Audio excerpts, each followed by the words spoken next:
There are two main phases to US President John F. Kennedy's attempts to gain access to files concerning extraterrestrial life and technology. The first concerns a series of executive actions Kennedy took early in his administration. On February the 19th, 1961, Kennedy issued an executive order to place Cold War psychological warfare programs under the control of his National Security Advisor. This was followed on June the 28th by a series of presidential memoranda to implement presidential executive oversight over covert CIA operations through the Joint Chiefs of Staff. These executive actions coincided with Kennedy's efforts to gain access to the activities of a highly classified project dealing with UFOs and extraterrestrial life, the MJ-12 Special Studies Project. Kennedy's executive actions led to a bitter conflict with his outgoing CIA director, Alan Dulles, who was opposed to granting Kennedy access. The second phase began on September the 20th, 1963, when Kennedy embarked on a high-risk political strategy of getting NASA to cooperate with the USSR on joint space and lunar missions. Less well known is that this brought to a climax a confrontation over the release of classified UFO files with the CIA and those in control of the MJ-12 Special Studies Project. This article reviews testimony, documents and events concerning Kennedy's interest in UFOs and extraterrestrial life, and how this culminated in a deadly behind-the-scenes confrontation with the CIA and MJ-12 in the final month of his life. Documents revealing the political events prior to his assassination are evidence that a coup occurred with the backing of senior CIA officials and MJ-12. Kennedy's efforts to gain access to MJ-12 activities, the existence of a top-secret project responsible for extraterrestrial life and technology, is supported by three official government documents. The first is a document found in 1985 in the US National Archives that explicitly refers to an MJ-12 Special Studies project. It was found among a group of declassified US Air Force documents and acknowledged as part of the official records belonging to the National Archives.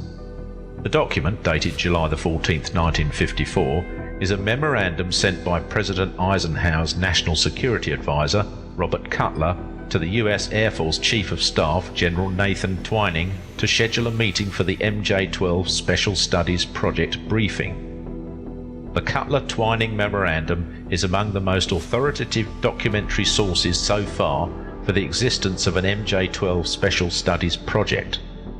The second government document referring to a top-secret UFO control group is a top-secret memorandum from Wilbert Smith, who at the time was a senior radio engineer with the Canadian Department of Transport. In this memo, dated November the 21st, 1950, Smith wrote the following to the Controller of Telecommunications concerning flying saucer technologies being secretly studied in the USA by a very highly classified group.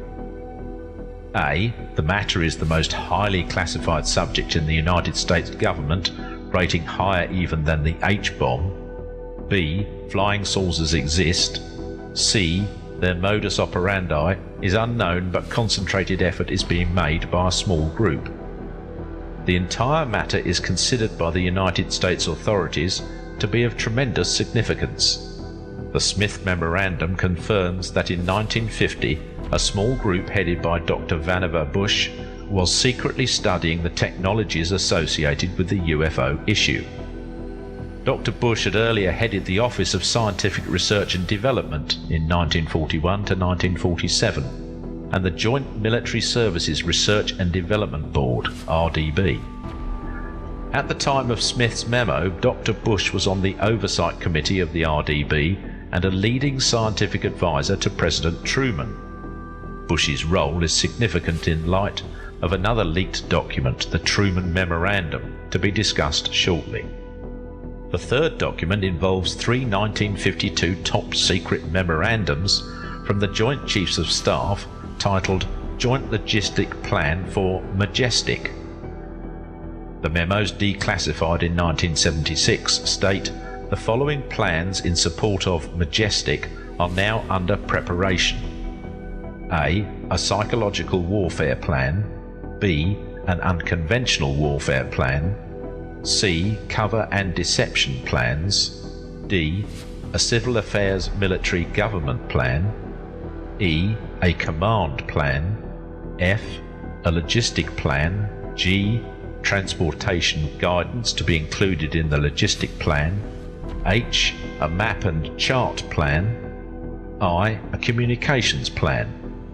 This set of memos is important in that it shows that in 1952 a project called Majestic was underway, and it involved significant support across a wide spectrum of areas that would be expected for something involving UFOs and extraterrestrial life: psychological warfare, covert military operations, civil affairs or military government, logistics, communications, etc. The Joint Chiefs memos corroborate the 1954 Cutler-Twinings memorandum involving a project called Majestic 12 and what Smith described in 1950 as a UFO group headed by Dr. Vannevar Bush. The three preceding official documents corroborate a number of leaked documents also describing a UFO control group called MJ-12, Majestic or similar variations. One leaked document is an alleged top-secret memorandum written by President Truman to Secretary of Defense Robert Forrestal on September 24, 1947. Referring to recent conversations on an undisclosed matter, UFOs and extraterrestrial life, President Truman wrote, "Hereafter this matter shall be referred to only as Operation Majestic 12. Truman went on to say, "Any future considerations relative to the ultimate disposition of this matter should rest solely with the office of the President, following appropriate discussions with yourself, Dr. Bush, and the Director of Central Intelligence." The Truman Memorandum was described as Special Classified Executive Order #092447 and was attached to a larger leaked document. Alleged to be a briefing to President-elect Eisenhower dated 18th of November 1952, the document describes the beginning of Majestic 12 operations and lists the 12 members of the group.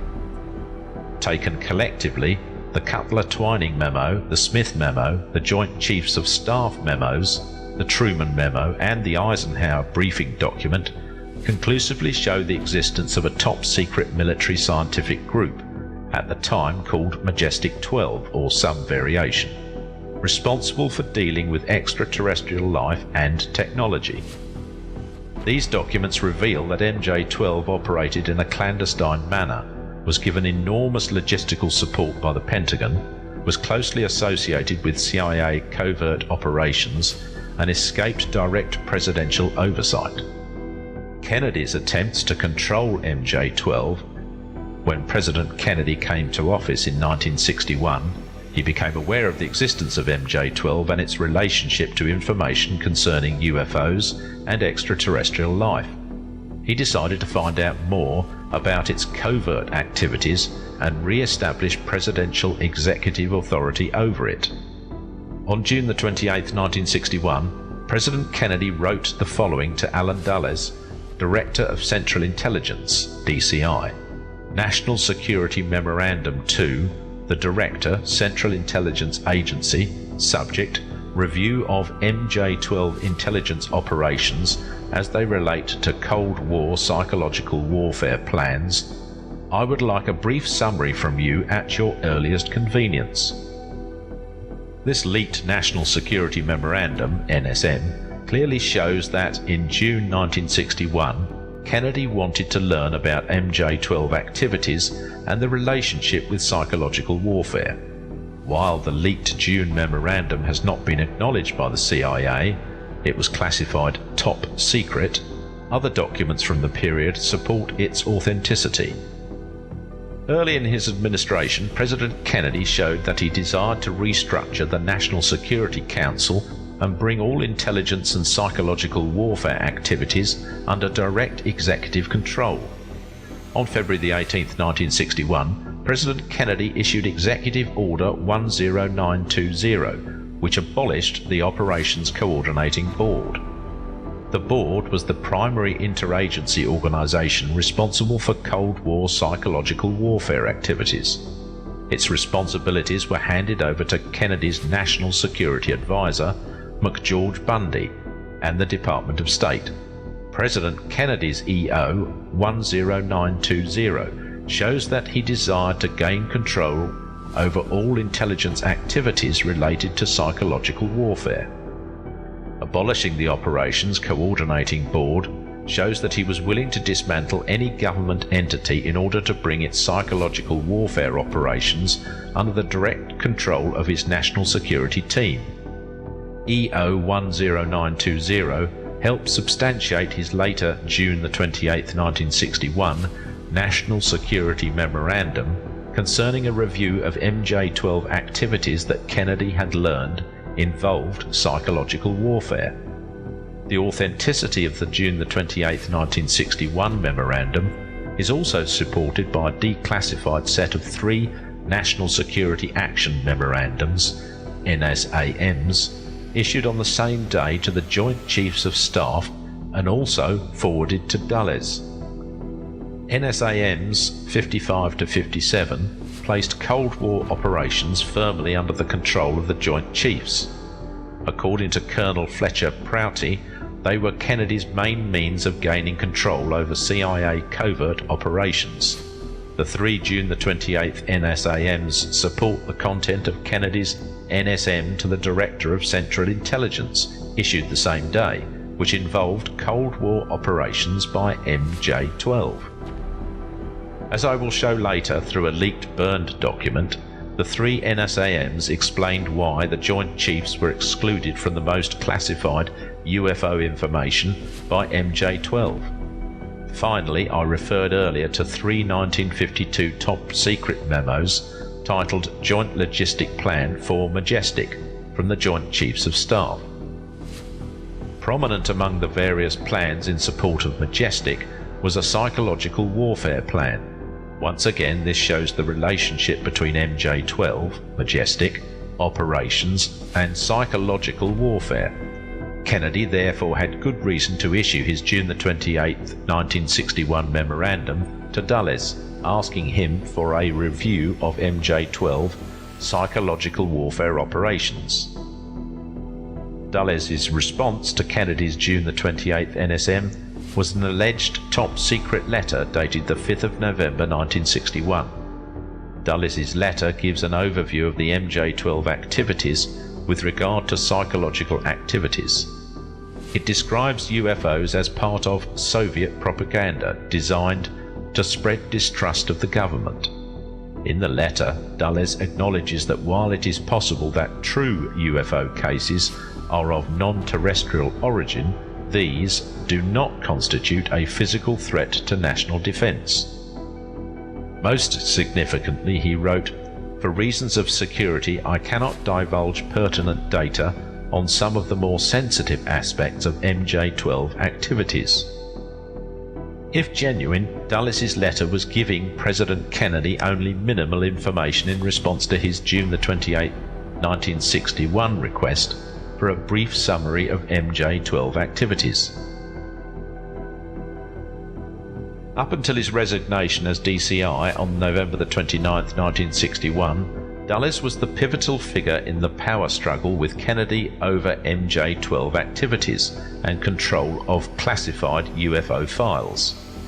This power struggle is reflected in a leaked, partially burned, draft memorandum allegedly rescued from a fire, in which the remainder of former CIA counterintelligence chief James Jesus Angleton's files were being burned after his death on May 12, 1987. A former counterintelligence colleague of Angleton, who claimed to be present at the burning, released it on June 23, 1999. According to MJ-12 investigators Dr. Robert Wood and Ryan Wood, the burned document is an original carbon with an eagle watermark characteristic of government work, but so far forensic laboratories have been unable to trace it. Although no date is given, its content directly suggests the month of September. The year is estimated to be in the early 1960s and is still under investigation. The burned document dates from the Kennedy era and has the characteristics of a government document. If its contents are accurate, it provides smoking gun evidence of the power struggle between Kennedy and MJ-12 over access to UFO information. The classified top-secret document with MJ-12 codeword access is a set of directives from the director of the CIA, who simultaneously headed the MJ-12 Special Studies Project, to 6 other members of the project. It says on the cover page, "As you must know, Lancer, Kennedy's Secret Service codename, has made some inquiries regarding our activities which we cannot allow. Please submit your views no later than October. Your action to this matter is critical to the continuance of the group." This document clearly acknowledges that Kennedy's efforts to gain access to UFO information soon after coming to office on January the 20th, 1961, actually imperiled the existence of the MJ-12 Special Studies Project Group. While the burned document has no date of issue, the authority of the writer and the political context indicate that it was written shortly after Kennedy had issued his June the 28th, 1961 NSM requesting a review of MJ-12 intelligence operations as they related to Cold War psychological warfare plans. The burned document acknowledges that it had become necessary to review and evaluate duplication of field activities in light of the current situation. This appears to be a reference to the review that Dulles was asked to undertake on June the 28th. The burned document appears to be a draft of a series of MJ-12 directives from Alan Dulles, who knew his time at DCI was limited due to the April 1961 Bay of Pigs fiasco. He needed an answer from 6 other MJ-12 members listed in the burned document by October, a month before he was due to retire as DCI on November the 29th, 1961. The burned document contains a number of directives concerning how to control UFO information and ensure that it would not be shared with the Chief Executive, President Kennedy, National Security Council staff, department heads, the Joint Chiefs, and foreign representatives. Basically, Dulles' secret directives prescribed Kennedy's national security team from gaining access to the most sensitive UFO files possessed by the CIA and MJ-12.